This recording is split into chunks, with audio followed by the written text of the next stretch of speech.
My dad, 56, was adopted at birth. He was raised in Eastern Canada and never really searched for his birth parents. The people who raised him are his parents to him and he loves them very much. They have always been amazing grandparents to my sister, F19, and I, M22. All he had from his birth parents was a letter which told him he was born out of love, but they could not support him when he was born. So when my sister decided to get him a genetic test for Christmas, it was purely with the intention to find out what ethnicity we all are, and the thought of finding his birth parents didn't even cross our minds. Eventually, when we got his results, we were surprised to find the names of two people with perfect genetic matches to my dad. He had the option to reach out to them, so he wrote them each an email and just waited for their responses. Almost immediately, his biological dad, who I'll call Jim, not his real name, responded. He said how excited and happy he was to have found my dad and how he was looking for him for so long. My dad, who is usually an emotionally reserved man, was curled up on the couch grinning as he was texting Jim for the first time. I was still in shock from the news, but was so happy to see my dad, even happier than when I graduated uni. Soon thereafter, he also received a message from his biological mom, Debbie, not her real name. By talking to them both, my dad learned the story of his birth, and I think that it's absolutely wild. Debbie is the daughter of an Australian mining engineer, and they all moved to Canada for his work when she was in high school. Later on, they moved to the Midwest where she met Jim at the age of 17. They were high school sweethearts and were thinking of marriage after they graduated, but then Debbie got pregnant. This being the 60s, this was a huge deal. Her dad was furious, and sent her back to Canada to give birth and arranged a private adoption as he knew of a couple who were trying to have a kid, my grandparents. Once she gave birth, she was able to let Jim know that she was being sent back to Australia. They never saw each again for the next 40 years. Jim apparently was only able to move on once he received a letter over 5 years later from Debbie, saying that she got married. Eventually, he got married too, and they moved to the West Coast, but his wife got into a terrible car crash and lost the use of both legs and one arm, so they were never able to have kids. Debbie had 3 daughters in Australia, the oldest of which is 7 years younger than my dad. They saw each other for the first time around 12 years ago, as they reconnected on Facebook, and Debbie happened to be taking a trip to the West Coast of America. Both Jim and Debbie had always wanted to keep my dad, and so they tried for decades to find him. But my province apparently is one of the hardest places in the world to find adoption information, especially since my dad only received his birth certificate at his baptism, so their names were not on it.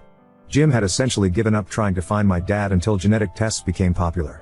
He asked Debbie to take every single one, and he did the same, about 5 years ago, in the hopes that one day my dad would take one. When he received my dad's message, he immediately wrote to Debbie, "I found him." Since then, we have had several calls with Jim and his wife, and they are absolutely lovely. We are their only family since they don't have kids, and I couldn't be happier. At the end of the month, we'll be flying to the West Coast to meet them.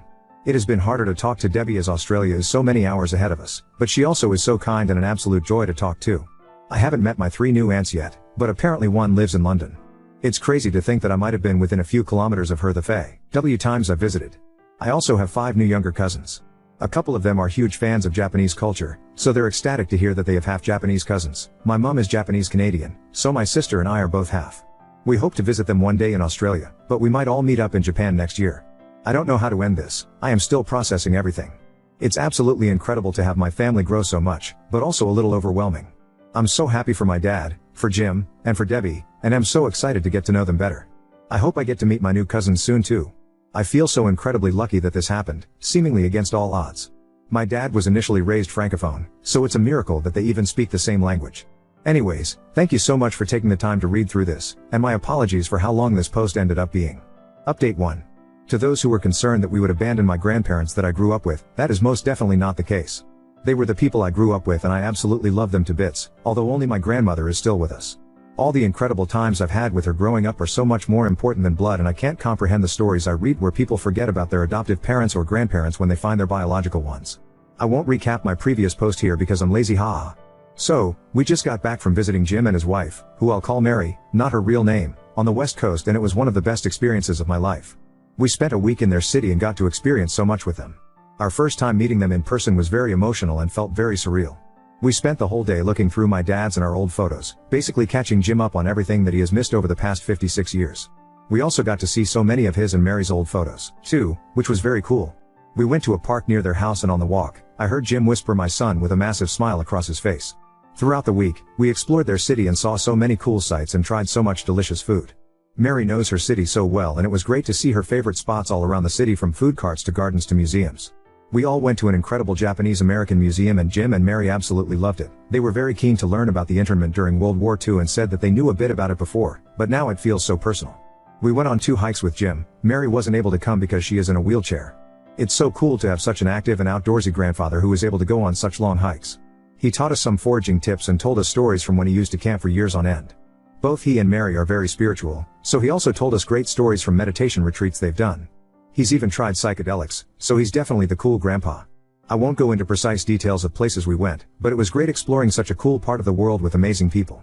We were all very sad when the trip was over and we had to leave. I've gained 2 new grandparents on the West Coast and I couldn't be happier. And they said that they've gained 2 grandchildren. I'm so glad that they see us as such. Mary told me her greatest regret in life was not being able to have children and grandchildren, but now she does. This has been such a transformative time in our lives and I think it's incredible just how many people are so much happier now because my sister just happened to get my dad a DNA test. This is just the beginning of our relationship with our new grandparents and I am so excited. Now on to story 2. Discovered that my future in-laws mock and think I'm stupid because I ask a lot of questions, including my fiancé who laughed along and insulted. I, 23F, am engaged to John, 24M. We are together for 5 years. We want to get married in July 2025. I always thought that his family liked me because we get along well. He has 2 older brothers, 26M, 29M, both married. Honestly, I was very excited to have them all as my in-laws. They were always kind to me. Some kind of important information. About a year ago when I was scrolling on Instagram I saw a profile that was kind of cringy but in a cute way. It was an older woman's profile who shared inspirational quotes. I remember one particular post and it was something in the lines of only stupid people pretend to know everything. Don't pretend. Just ask. Honestly, this quote changed me in a lot of ways. Before that I was always worried that I might embarrass myself if I don't know something, and after reading that quote I realized that if I always pretend that I know everything then I'll miss out on actually getting to learn about things. So I decided to change my habits and start admitting that sometimes I genuinely don't know. Someone is talking about the war in Kosovo? Okay, sure, but first let me ask some questions so I can really understand what we're talking about. And I ask a lot of questions sometimes. I sometimes even open the Notes app and write in some questions that I later want to find answers to. These are my latest. How does the time work in the black hole? Why some snails have shells and others don't? What food is okay for ducks? How does the light bulb work, the old ones with gas inside them? Does everyone see colors the same? And how can we know that? Sorry for the long introduction, but it was kind of necessary for understanding what kind of person I am.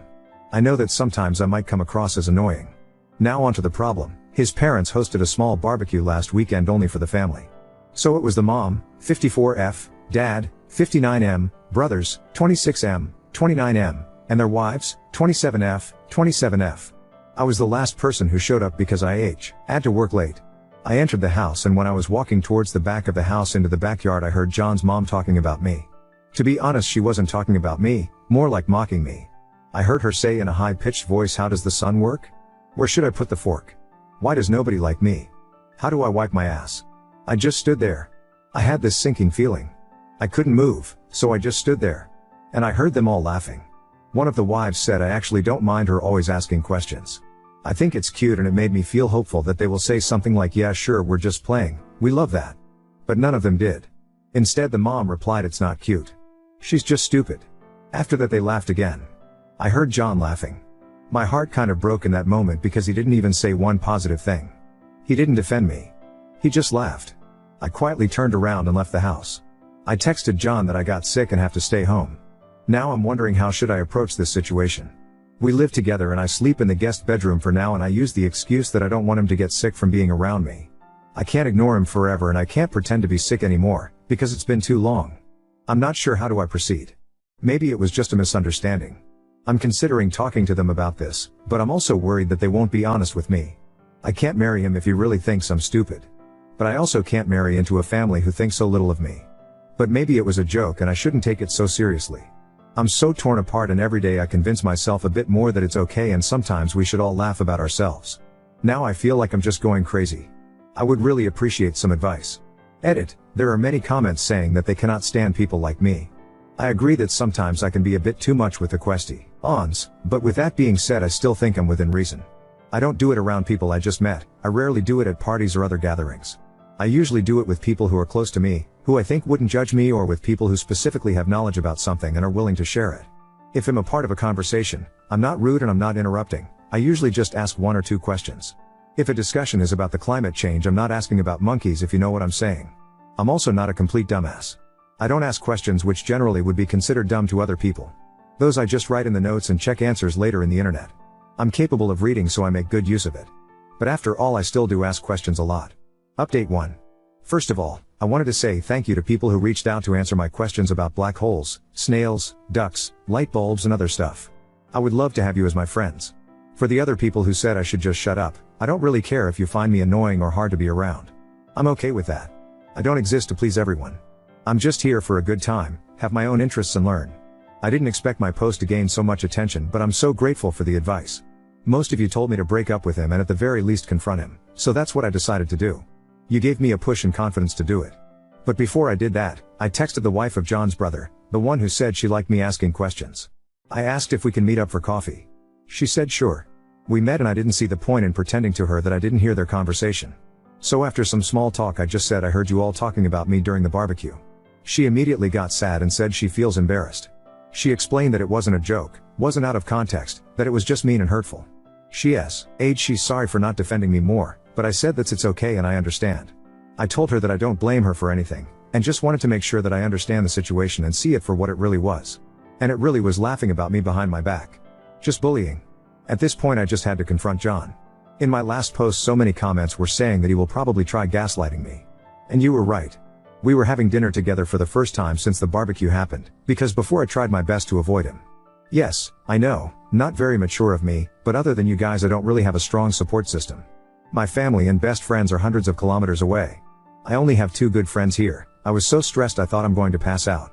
My legs were shaking and I was terrified because I knew deep down that this is the moment when my 5-year relationship goes down the drain. I looked him in the eyes and asked, how does the sun work? He looked confused, so I followed with, where should I put my fork? Why does nobody like me? At this point realization hit him and he started nervously laughing. I said I was there and I heard them. After the initial shock passed, he got mad. He said it's rude to eavesdrop. I said it's rude to bully people. He tried telling me that it was just a joke. That I shouldn't be so uptight. That it really was funny. I said that I didn't find it funny and went to the guest to calm down. He started panicking. He was asking me to please talk to him. He was much more apologetic and said that he will be 100% honest with me. I asked if his mother made similar comments before the barbecue. He said yes. I asked him if he ever defended me. He said he tries to. I don't know if I believe him. He told me he loves me and respects me. I don't know if I believe it either. I said that I love him too, but I need a break. He's all I ever known. He was my first and only partner. I have no side perspective of this. I have no experience. I need a moment to think. I will be going to my friend's house for a while to think everything through. The apartment has his name on the lease anyway. After I gathered some of my things and left, he kept texting me non-stop. He tried calling but I didn't respond. I was very hurt because he tried to belittle my feelings and only later, when he realized that I might break up with him, started apologizing. The next day I decided to give him another chance to explain himself and I came back to the apartment. He seemed very sad and tired. He said that he told his mother that I overheard them. I said I don't care. It's his time to step up and show me that he cares. I'm not interested in an apology from his mother. I'm already done with her. I can't put up with this behavior and mocking me like we're in primary school. I saw a comment saying that probably her ego is hurting. I think it's true. She never got the chance or never had desire to have an education. She is a very good homemaker, but outside of that she doesn't have many interests of her own.